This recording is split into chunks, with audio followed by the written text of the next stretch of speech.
ಈ ಸರ್ಕಾರದವರು ಈ ಥರ ಏನು ಪೊಲ್ಯೂಟೆಡ್ ವಾಟ್ರನ್ನ ಬಿಡ್ತಾ ಇದ್ದಾರೆ. ಇದು ಅಂಡರ್ಗ್ರೌಂಡ್ ವಾಟ್ರಲ್ಲಿ ಹೋಗಿ ಸೇರಿಕೊಂಡು ಜನಗಳಿಗೆ ಏನೇನು ಕಾಯಿಲೆಗಳು ಬರಬೇಕೋ ಎಲ್ಲ ಲಿವರ್ಗಳು ಡ್ಯಾಮೇಜ್ ಆಗ್ತಾಯಿದೆ, ಕ್ಯಾನ್ಸರ್ಗಳು ಬರ್ತಾಯಿದೆ, ಮತ್ತು ಸುಮಾರು ಜನಗಳಿಗೆ ಮಕ್ಕಳಾಗ್ತಾ ಇಲ್ಲ. ಈ ಥರ ಪರಿಸ್ಥಿತಿ ಇರೋವಾಗ ಸರ್ಕಾರ ಮತ್ತು ಅಧಿಕಾರಿಗಳು ಕಣ್ಣು ಮುಚ್ಕೊಂಡು ಈ ಥರ ಬಿಡ್ತಾ ಇದ್ದಾರಲ್ಲ, ಅವ್ರ ಮನೆ ಮುಂದೆ ಮತ್ತು ಅವ್ರ ಮನೆ ಮಕ್ಕಳು ಈ ಥರ ಎಲ್ಲ ಕುಡಿದ್ರೆ, ಈ ಥರ ನೀರನ್ನೇನಾದರೂ ಬಳಸಿದ್ರೆ ಅವ್ರಿಗೆ ಸ್ವಲ್ಪ ಗೊತ್ತಾಗುತ್ತೆ. ಈ ಥರ ನೀರು ಬಳಸಿದ್ರೆ ನಮ್ಮ ಮನೆಗಳಿಗೆ ಅವ್ರಿಗೆ ಏನಾಗುತ್ತೆ, ನಮ್ಮ ಮನೆಯಲ್ಲಿರೋ ಏಜ್ ಆಗಿರೋವ್ರಿಗೆ ಏನಾಗ್ತದೆ, ಮಕ್ಕಳಿಗೆ ಏನಾಗುತ್ತೆ, ಗರ್ಭಿಣಿಯರಿಗೆ ಏನಾಗುತ್ತೆ, ಎಲ್ಲ ಅವ್ರಿಗೆ ಸ್ವಲ್ಪ ಪರಿಚಯ ಆಗುತ್ತೆ. ಅವ್ರು ಬಂದು ಸ್ವಲ್ಪ ಈ ನೀರೆಲ್ಲ ತೆಗೆದುಕೊಂಡು ಹೋಗಿ ಮನೇಲಿ ಸ್ವಲ್ಪ ಬಳಸಲಿ, ಅವ್ರ ಗಾರ್ಡನಿಗೆ ಬಳಸಲಿ, ಮತ್ತು ಮನೇಲಿ ಅಡುಗೆಗೆ ಬಳಸಲಿ, ಎಲ್ಲದಕ್ಕೂ ಇದೇ ನೀರು ಬಳಸಲಿ, ಸ್ವಲ್ಪ ಗೊತ್ತಾಗುತ್ತೆ. ಯಾಕಂದರೆ ಪಾಪಿಗಳು ರೈತರು ಮಾತ್ರ ಈ ನೀರು ಕುಡಿಬೇಕು, ಈ ರೈತರು ಮಾತ್ರ ಈ ನೀರು ಬಳಸಬೇಕು. ಇದರಲ್ಲಿ ಏನೇನಿಲ್ಲ ಹೇಳಿ, ಲೆಡ್ ಇರ್ತದೆ, ಮತ್ತು ಎಲ್ಲ ಹೆವಿ ಮೆಟಲ್ಸ್ ಅನ್ನು ಹೇಳ್ತೀವಿ, ಎಲ್ಲ ಹೆವಿ ಮೆಟಲ್ಸ್ ಇರ್ತದೆ, ಇಂಡಸ್ಟ್ರಿಯಲ್ ಎಫ್ಲೂಯೆಂಟ್ಸ್ ಇರ್ತದೆ, ಮತ್ತು ಬಯೋ ಕೆಮಿಕಲ್ಸ್ ಎಲ್ಲ ಇರ್ತದೆ. ಇದೆಲ್ಲ ಕುಡಿದ್ರೆ ಏನಾಗ್ತದೆ, ಬರಬಾರ್ದು ಕಾಯಿಲೆಗಳು ಬರ್ತದೆ. ಅದಕ್ಕೆ ಔಷಧಿಗಳಿರಲ್ಲ, ಗುಣ ಮಾಡಲ್ಲ. ಆಸ್ಪತ್ರೆಗಳಿಗೆ ಹೋದ್ರೂ ಕೂಡ ಆಸ್ಪತ್ರೆಯಲ್ಲಿ ಎಲ್ಲ ನಾವು ಆಸ್ತಿಗಳೆಲ್ಲ ಮಾರಿ ಖರ್ಚು ಮಾಡಿದ್ರು ಕೂಡ ನಮಗೆ ಗುಣ ಆಗಲ್ಲ, ಅಂಥ ಕಾಯಿಲೆಗಳು ಬರ್ತದೆ. ಎಷ್ಟು ಮಾತ್ರ ಸಮಯ ಇವರು ಈ ಥರ ಬಿಟ್ಬಿಟ್ಟು ಉದ್ಧಾರ ಮಾಡ್ತಾ ಇದ್ದಾರೆ.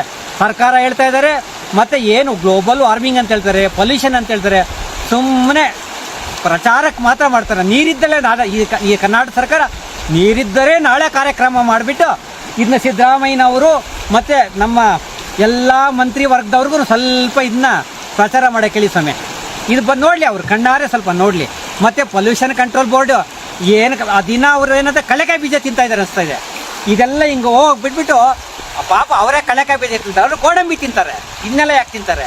ಗೋಡಂಬಿ ಬಾದಾಮಿ ತಿನ್ಕೊಂಡಿರ್ತಾರೆ. ಇದೆಲ್ಲ ರೈತರು ಭೂಮಿಗೆ ಹೋಗ್ತದೆ, ಇದರಲ್ಲಿ ಏನು ಬೆಳೀತದೆ ಇದನ್ನ ರೈತರು ತಿನ್ಕೊಂಡಿರ್ತಾರೆ. ಅವರು ಒಳ್ಳೊಳ್ಳೆ ತಿನ್ಕೊಂಡು ಚೆನ್ನಾಗಿ ಇರ್ತಾರೆ ಅವರೆಲ್ಲನೂ. ಇದೆಲ್ಲ ಯಾಕೆ ಕುಡಿತಾರೆ, ಇದೆಲ್ಲ ಯಾಕೆ ತಿಂತಾರೆ?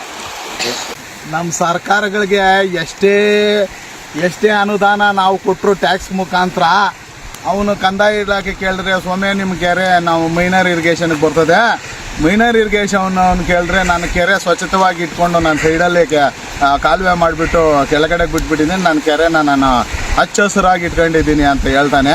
ಈ ನೀರು ನೋಡಿ ಸೊಮ್ಮೆ ಈ ಸರ್ಕಾರದವರು ಯಾರನ್ನೇ ಕಳಿಸ್ತರು ಜನಪ್ರತಿನಿಧಿಗಳಂತ ಆರಿಸಿ ನಾವು ಕಳಿಸಿದ್ರೆ ಅವ್ರು ಹಿಂಗೆ ಬಕೆಟ್ ಇಟ್ಕೊಂಡ್ಬರ್ತಾರೆ. ಸೊಮ್ಮೆ ಅವ್ರ ಹತ್ರ ಏನು ಮಾಡೋಣ?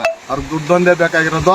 ನಮ್ಮ ಕಡೆಯಿಂದ ಟ್ಯಾಕ್ಸ್ ಬೇಕು, ಅವರು ನಮ್ಮ ಟ್ಯಾಕ್ಸ್ ದುಡ್ಡನ್ನ ಅವ್ರು ಬೊಕ್ಕಸಕ್ಕೆ ಹಾಕ್ಕೊಂಡು ತಿನ್ಕೊಂಡು ನೆಮ್ಮದಿಯಾಗಿದ್ದಾರೆ. ಸುಮ್ಮನೆ ಓಕೆ ಅಣ್ಣ, ನೀವು ಅವತ್ತು ನೀರಿದ್ದರ ನಾಳೆ ಕಾರ್ಯಕ್ರಮ ಏನು ಸರ್ಕಾರದ PCB ಅಧಿಕಾರಿಗಳ ಜೊತೆ ಆಕ್ರೋಶವಾಗಿ ಏನೋ ಸಿಕ್ಕಾಪಟ್ಟೆ ಕ್ಲಾಸ್ ತರಾಟೆ ತೆಗೆದುಕೊಂಡಿದ್ದಾರೆ. ಇವತ್ತು ನೀವೇ ನಿಂತು ಸ್ಯಾಂಪಲ್ ಕಲೆಕ್ಟ್ ಮಾಡಿದ್ರ, ನೀವೇನು ಹೇಳ್ತೀರಾ ಈ ಕೆರೆ ಬಗ್ಗೆ, ಈ ನೀರು ಬಗ್ಗೆ, ಈ ಗಲೀಜ್ ಬಗ್ಗೆ?